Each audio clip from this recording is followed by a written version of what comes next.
Well, today my conversation is with Lexi Tarian. She's a violinist extraordinaire and also artist in residence at the Helen L. Gospel Music Center. It's located in the Douglas neighborhood here in Kalamazoo. So you're a teacher, right? You're a teacher. Yes. And when did you start teaching at the facility? So I started teaching with them in 2016, October 2016, and I was 17 years old. So I was still in high school when I started teaching with them. Wow. That must have been kind of cool being in high school like that. It was awesome, and it totally helped me figure out what I wanted to do with my career. It's actually the whole reason I switched majors. I started out as chemical engineering at Western, and then I loved teaching so much that I decided to switch to violin. Okay, so Helen L. Tell me a little bit about her, what you know.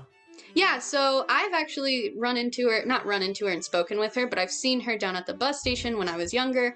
And I always just kind of knew her as the lady with the cart. And as soon as I started teaching at the HLFGMC, I learned that she would go into students' homes and basically give lessons for whatever that student could afford, which was awesome to hear, especially being a student who relied heavily on scholarships to take private lessons. So, what kind of lessons are taught there?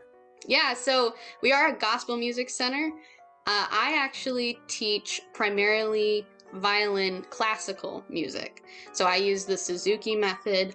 I know that Jordan Hamilton, our cello instructor, also uses essential elements and Suzuki method for classical studies. But I know that our piano teacher, Miss Bertha, she'll incorporate gospel, Motown, whatever she can for her students. Right now, especially with the triplets, it seems like we're still using like teeny tiny little bit of bow, right?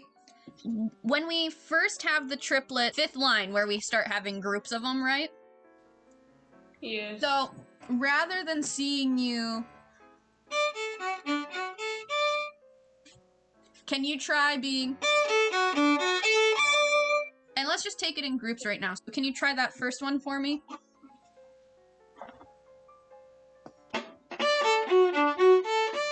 For the next one, can I hear that?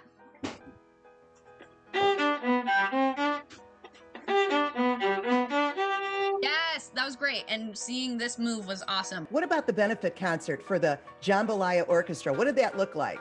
Yeah, so that was actually a performance that was put on by me and some colleagues at Western. We were in entrepreneurship in music, led by the wonderful Dr. Lisa Coons, and we were tasked with putting together some sort of performance that would catch the public eye. So I had just been approached to start teaching with Jambalaya Orchestra, and I was like, well, why not just incorporate the two? And so we started planning, and we had to book a venue to record in.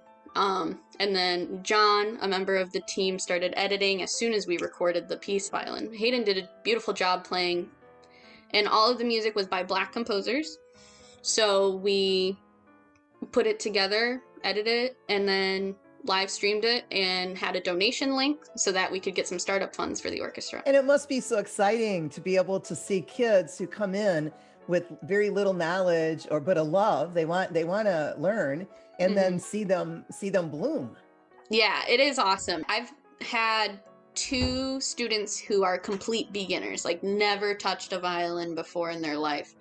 And one of them, I have 2 lessons a week with him, and just seeing him grow over the past, I think 2 years I've had him, is amazing, because this kid couldn't put down fingers to begin with, and now he's just blasting through this book, and I'm kind of like biting my nails, and I'm like, oh my goodness, and like now I have to keep up with you. But it's fun. They definitely keep you on your toes. One more time, and now make it piano.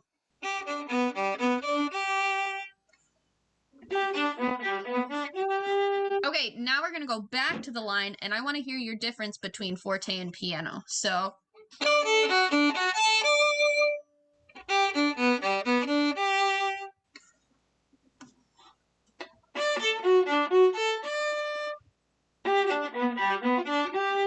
There you go. So can you tell me a little bit about how you even developed virtual lessons? Earlier, I called Bridget and Joe right at the beginning of all this, and I was like, hey, we can't let our students just fall to the wayside. We need to really prioritize them and get them on Zoom and hold virtual lessons. So I was the one who kind of started with my students, and then after that we started to roll out to other students and other instruments to make that available to them. And luckily all the teachers were like, yes, let's try it. Now, can we fix a couple more technical things like our bow hand and arm? So rather than being bent like this, think about that table.